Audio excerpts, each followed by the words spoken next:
Sir నమస్తే. నమస్తే అండి. సార్ వివేక్ గారు, ఏసీపీ గారు. నేను జగదీష్ అండి, జర్నలిస్ట్ని. సార్ సార్ జగదీష్ గారు. సార్ అదే ఏం లేదు సార్. యాక్చువల్గా నేను ఒక ఇంటర్వ్యూలో ఉన్నాను. తేజ గారు అండ్ నక్షత్ర గారు ఒక ఇన్సిడెంట్ మొన్నటి నుంచి నడుస్తూ ఉంది కదా. అవునండి. సో దానికి సంబంధించి యాక్చువల్గా 2020 సంథింగ్ 21లోనే ఎప్పుడో దిశ పోలీస్ స్టేషన్లో కూడా సమ్ కేసెస్ ఏవో రిజిస్టర్ అయ్యాయని విన్నాను. దానికి సంబంధించి ఏంటి సార్, ఏమైనా ఇన్ఫర్మేషన్ ఏమి ఇవ్వగలరా? ఏంటి సార్, ఎలాంటి కేసులు రిజిస్టర్ అయ్యాయి? అంటే ఇప్పుడు రికార్డింగ్లో ఉన్నానండి. రికార్డింగ్లో మీరు మీ ఫోన్ వాయిస్ తీసుకుంటున్నాను సార్. అలాగేనండి. ఇది 2021లో అప్పటి ఏసీపీ గారికి నక్షత్ర అనే ఆమె కంప్లైంట్ ఇచ్చారండి భర్త మీద. దాని మీద ఒక 543 క్రైమ్ నెంబర్ లో కేసు రిజిస్టర్ అవడం జరిగింది. నాకు వేరే స్త్రీలతోటి అక్కడ సంబంధం పెట్టుకున్నాడు, అతన్ని మానసికంగా శారీరకంగా హింసిస్తున్నాడని ఇచ్చారు. దాని మీద అప్పుడు కేసు నమోదు చేశారు. ప్రొసీజర్ ప్రకారము అరెస్ట్ ఫార్మాలిటీస్ కంప్లీట్ చేసి ఛార్జ్ షీట్ కూడా ఫైల్ చేయడం జరిగింది. అది కోర్టులో పెండింగ్ ఉందండి ఇప్పుడు అది. అంటే అప్పుడు కౌన్సిలింగ్ ఏమైనా ఇచ్చారా సార్ మీరు? అంటే మొదట్లో కౌన్సిలింగ్ ఇస్తారు కదండి. అంటే మరి అప్పుడు ఏసీపీ గారు కౌన్సిలింగ్ మరి ఇచ్చి ఉంటారండి. అంటే అప్పుడు మీరు లేరు కదా సార్, అప్పుడు మీరు ఏసీపీ లాస్ట్ ఇయర్ జాయిన్ అయ్యాను. అవునవును, ఓకే ఓకే. 22 ఎన్నిలో జాయిన్ అయ్యాను. ఇది 21లో కట్టిన కేసు అండి. Okay okay. అప్పుడు ఏసీపీ గారికి ఇచ్చారు. సార్ ఎలాంటి ఇవి పెట్టారు సార్ సెక్షన్ లో? డొమెస్టిక్ వైలెన్స్ సెక్షన్స్ ఉన్నాయండి. సార్ ఈ డొమెస్టిక్ వైలెన్స్ సెక్షన్ ఇలాగా అంటే కేసు కట్టిన తర్వాత అంటే కోర్టులో వేస్తారు కదండి. కోర్టు తీర్పు వచ్చే వరకు అంటే ఒకరినొకరు చూసుకోవడం అలాంటివి చేయకూడదు సార్ వాళ్ళిద్దరి మధ్య, భార్యాభర్తలు? అలానే ఏం లేదండి. మళ్ళీ అతను ఏదైనా ఇబ్బంది పెడితే తప్పకుండా ఆమె కంప్లైంట్ ఇవ్వచ్చండి. అంటే కాదండి, పెడితే మళ్ళీ కంప్లైంట్ ఇస్తారు దానికి. సార్ ఇక్కడ నాకు చిన్న డౌట్ సార్. అంటే నాకనే కాదు, చాలా మందికి ఉన్న డౌట్. యాక్చువల్గా ఇలాంటి డొమెస్టిక్ వైలెన్స్కి సంబంధించి ఏమైనా కేసులు పెట్టినప్పుడు సో ఒకవేళ అంటే చాలా రేర్ కేసులు అంటే జరుగుతాయి లేదో కూడా తెలియదు, కానీ ఒక ఊహాజనితమైన ప్రశ్న అనుకోండి పొన్నది.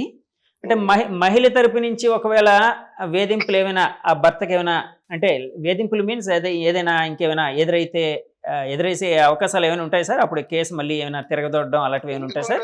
ఇప్పుడు ఆల్రెడీ కేసు పెట్టారు, దాని మీద మళ్ళీ వాళ్ళు ప్రైవేట్ గా డీవీసీ వేసుకుంటారు, మెయింటెనెన్స్ ఇస్తారు. ఇవన్నీ కూడా చట్టప్రకారంగా వాళ్ళ అడ్వకేట్ ని పెట్టుకుని they will proceed according to the law. ఇది క్రిమినల్ కేసు, ఇది రన్ అవుతుంటుంది. ఇది కాకుండా వాళ్ళు డీవీసీలో ఒక కేసు, మెయింటెనెన్స్ కేసు, అలాగే ఇంకా కస్టోడియన్ అనవసరం అయితే అవి అవన్నీ కూడా వాళ్ళ అడ్వకేట్ ద్వారా ఫైల్ చేసుకుంటారండి ప్రైవేట్ గా. సార్ ఈ 2-3 రోజులుగా ఇది నడుస్తుంది కదండి ఇష్యూ. మళ్ళీ ఈ కేసుకి సంబంధించి పూర్వఫలాలు అంటే ఇప్పుడు మీరు ఏసీపీగా ఉన్నారు కదండి, అంటే దీనికి సంబంధించి మళ్ళీ ఏదైనా అంటే కేసు యాక్టివ్ చేయడం లేకపోతే ఇంకేదైనా అంటే యాక్టివ్ మీన్స్ అదే ఇంకేదైనా దానికి సంబంధించి ఏదైనా ప్రొసీడింగ్స్ ఏమైనా అలాంటివి ఏమైనా జరిగాయా సార్? ఏముండదండి, ఆల్రెడీ మా దగ్గర కేసు కోర్టులో పెండింగ్ ఉన్నప్పుడు మేము దాని గురించి మేము ఏం చేయలేమండి. అది ఆల్రెడీ కోర్టు నడుస్తుంది కేసు. అది ఓకే ఓకే, యాక్సిడెంట్ అయింది, నెంబర్ కూడా అయిపోయింది.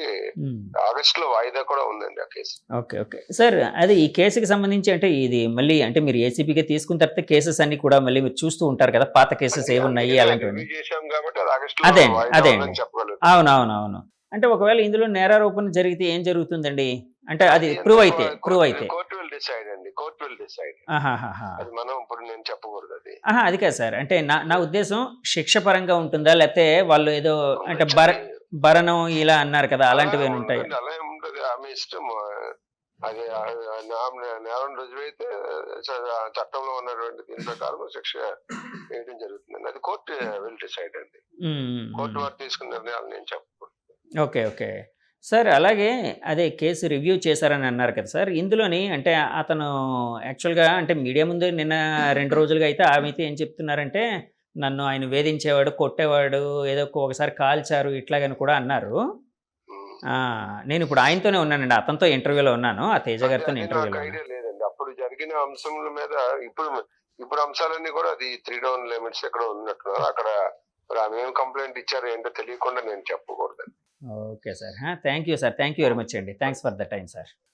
ఏసీపీ గారితో ఇందాకలు అనుకున్నాం కదండి, అంటే ఏం లేదు అంటే యాక్చువల్గా కేసెస్ ఆయన ఏమి పెట్టారు అనేది ఆయన ద్వారా కూడా అంటే జనాలకి చెప్పడం కోసం, అంటే ఇందులో మీ క్యారెక్టర్ని ఏదో అసెసిన్ చేయడం కోసం నేను చేసింది అయితే కాదండి. అంటే అన్నీ దబాయించద్దు.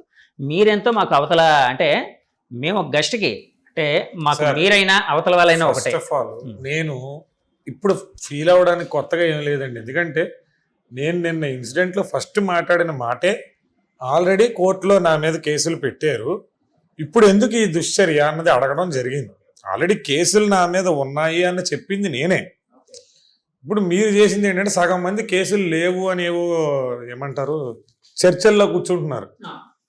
ఏదో ఇప్పుడు తెలిసింది కదా క్లియర్గా 498 కేసు ఉంది, ఏవో ఉన్నాయి ఇప్పుడు చెప్పారు. నాకంటే యాక్ట్స్ తెలీదు, కానీ డౌరీ హెరాస్మెంట్ అండ్ డొమెస్టిక్ పెట్టిన కేసులు అయితే.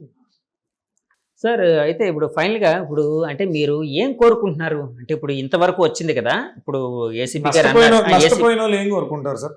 అదే కాదు, మీరు మీ వైపు నుంచి ఏం కోరుకుంటున్నారు సార్? ఇప్పుడు డబ్బులు నష్టపోయాం అనుకోండి, డబ్బులు కావాలని కోరుకుంటాం.